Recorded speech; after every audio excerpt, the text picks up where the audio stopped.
Hello, virtuous thought leaders, scholars, and virtue change agents.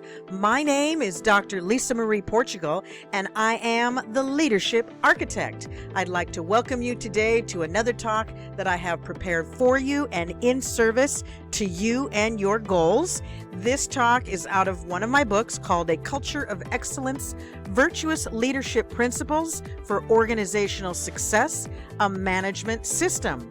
And the cover slide is also the cover of the book, The Four Cardinal Virtues: Prudence, Justice, Fortitude, and Temperance.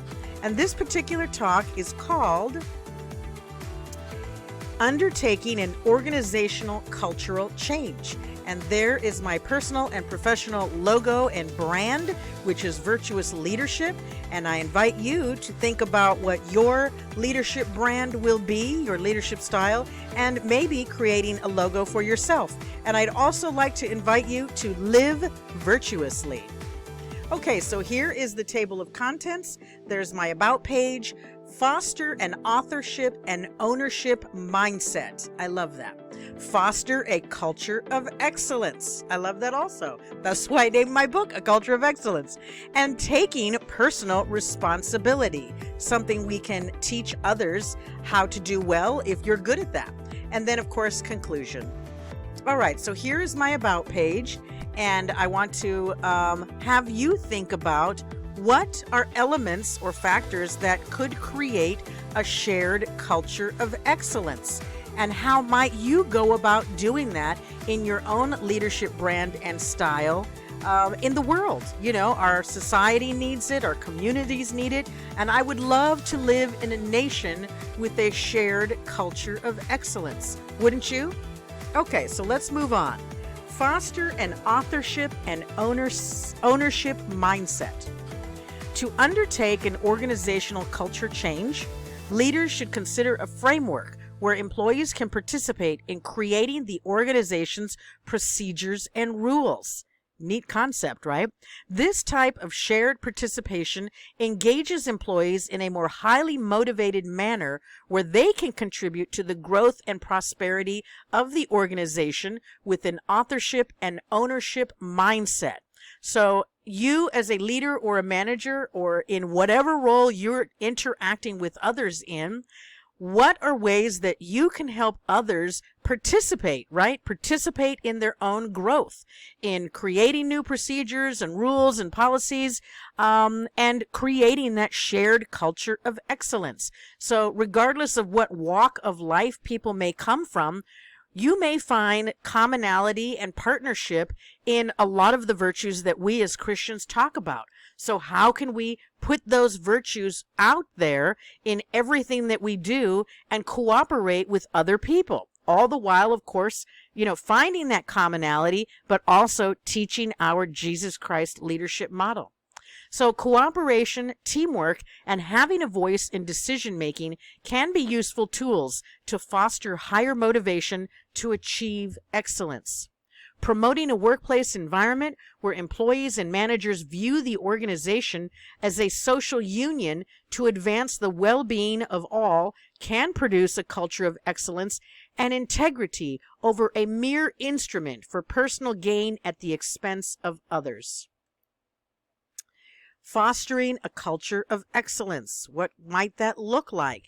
And again, think about what that might look like in your own personal and professional leadership brand. So even though I talk about this from an organizational level and leaders, managers, and employees, think about how you can foster some of these ideas in your own personal brand when you're working with other people. A social union mindset promotes the advancement of all human beings within the organization with cooperative and intrinsic values directed toward a universal good. Cooperation is a tool that can lead to the stability and endurance of an organization. Finally, cooperation can help employees realize their own potential while recognizing the qualities of others that can lead to organizational success and shared well-being. I know that's very important to me in my leadership brand and style, is how can I help other people become the best of who they are?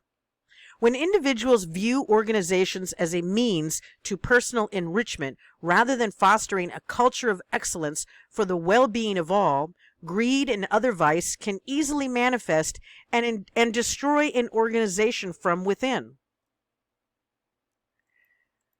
Taking personal responsibility. So we want to do that for ourselves, and we want to help others do that in their lives. And this is something that doesn't always come easy for people. So if it comes more naturally to you, it's something that it's a skill, it's an attribute that you have, that you possess, that you can share and teach others. So leaders should take personal responsibility for the failures of an organization and model the virtues of accountability and responsibility. Promoting a culture of excellence, integrity, and human flourishing and well-being should be guiding principles for organizations over profits first. When these guiding principles are in place, a culture of excellence has the ability to produce organizational success in lasting ways with full support and commitment from employees. So the key takeaway from that particular sentence is, if we want to promote a culture of excellence, we want to live in a society and a nature of a culture of excellence where everyone is performing at their optimal best or working toward elevating their optimal best, we have to model the way, right? And so think about how you might do that in your own creative way with your own talents and your skills in whatever capacity you're learning in or you work in. How might we create a culture of success, shared success for all of us? So finally, a shared culture of excellence can cultivate indelible results outweighing short-term results. So again, it's very important if someday we can get our entire nation on the same page to create that culture of excellence, modeling virtuous behaviors, character building, and building virtue within the self. So in conclusion, I have a question to ask you. How might you create a shared culture of excellence in your leadership model? Very good takeaway. So let's think about that for the day and for the week. And here is my reference slide, of course, comes from my book. I want to thank you so much for working hard on developing your own leadership and managing skills. And God bless you. Goodbye.